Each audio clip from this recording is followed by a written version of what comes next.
Xohorashga bo'lsa, men ko'pincha bormayman. Juda qattiq uyatli odam bo'lib ketsagina bormasam, men o'zi xohlayman erta borishni. Nega? Kimdir xafa bo'lsa oldindan uzr so'rab qo'ymoqchiman. Bu mening shaxsiy fikrim. Nahorga osh berishni men qullik asoratini bitta ko'rinish deb qabul qilaman. Nimaga?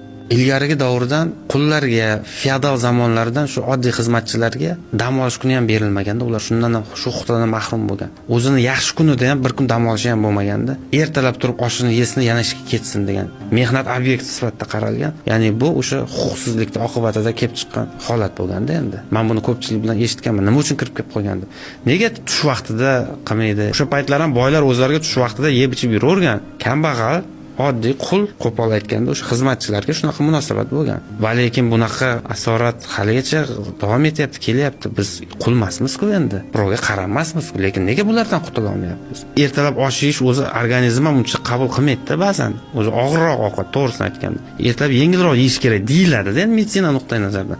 Xo'p, nima uchun biz bo'lmasa tong sahar ertalabdan buni haligacha davom ettiraman. Buni balki yaxshi tomonlari ham bordir, lekin men o'zim eshitgan gapni gapiryapman. Va men shunga ko'proq ishonaman. Bu ham qullik asoratida ko'rinishi o'xshagan narsa. Sobiq Sovet ittifoqida ham sen qulsan deyilmagan-ku, sen grajdansan, sen fuqarosan degan. U paytda nima edi? Paxtaga chiqsin, dalaga chiqsin degan siyosat bor edi.